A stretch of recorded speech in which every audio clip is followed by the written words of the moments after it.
Maoist పార్టీకి వరుస ఎదురుదెబ్బలు తగులుతున్నాయి. ఛత్తీస్గఢ్లో భారీగా మావోయిస్టులు లొంగిపోతున్నారు. ఇక ఇటీవల కీలక నేత మల్లోజుల లొంగిపోగా ఇవాళ ఛత్తీస్గఢ్ సీఎం ఎదుట ఆసన్న వర్గం లొంగిపోయింది.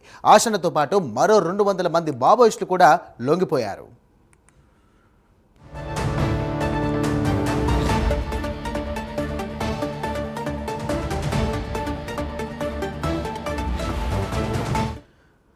లొంగిపోయే ముందు ఆసన్న కీలక వ్యాఖ్యలు చేశారు. క్లిష్ట పరిస్థితుల్లో లొంగుబాటు నిర్ణయం తీసుకున్నామని అన్నారు. ఇక హింసా మార్గాన్ని వీడాల్సిన సమయం వచ్చిందని, మిగతా మావోయిస్టులు కూడా లొంగిపోవాలని ఆసన్న కోరారు.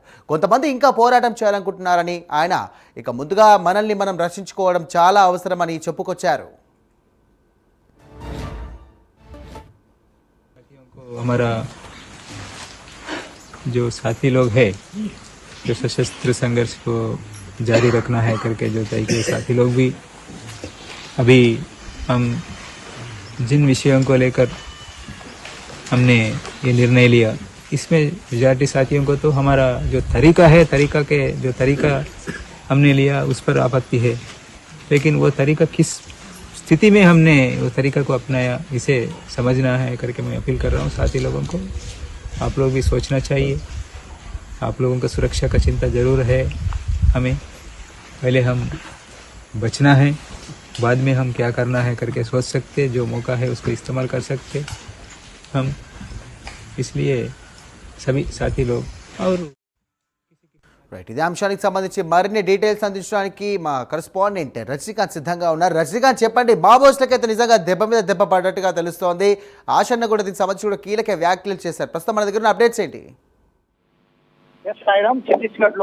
ఛత్తీస్గఢ్ దండకార్యానికి పెట్టింది పేరుగా, మావోయిస్ట్ పార్టీకి పెట్టింది పేరుగా కోటగా అని చెప్పొచ్చు. మావోయిస్ట్ కోటగా పిలుస్తున్న అబుజ్మాడ్ మొత్తం కూడా పూర్తిగా ఖాళీ అయిందని చెప్పొచ్చు. నిన్న గడిచిన 2 రోజుల క్రితం మహారాష్ట్ర సీఎం దేవేంద్ర ఫడ్నవీస్ సమక్షంలో సుమారు మల్లోజుల వేణుగోపాల్ తో పాటుగా సుమారు 96 మంది మావోయిస్టులు లొంగిపోవడం జరిగింది.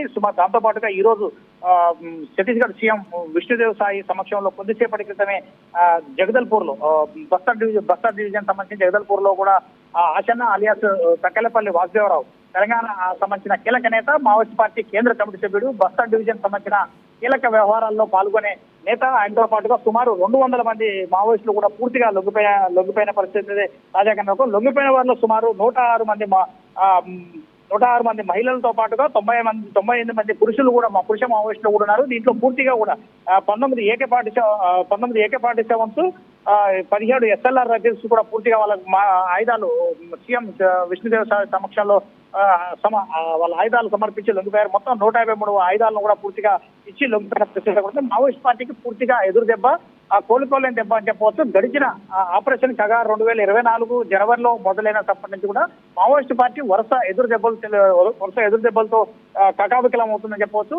అప్పటి నుంచి కూడా ఆపరేషన్ కగార్ మొదలైన నాటి నుంచి కూడా ఆయుధాలు వీడటానికి కొంత సమయం ఇవ్వాలంటూ ఆయుధాలు వీడాలి, జనజీవన స్వయంతో కలిసిపోండి, ఆయుధాలు వీడి జనజీవన స్వయంతో కలిసిపోండి అంటూ మాత్రం కేంద్ర హోంశాఖ మంత్రి అమిత్ షా చాలా సార్లు కీలక ప్రకటన చేశారు. లేదంటే మాత్రం తుపాకీ ద్వారా మీకు మరణం తప్పదు అంటూ అందరికీ కూడా హెచ్చరికలు పలు సందర్భాల్లో కూడా చెప్పారు.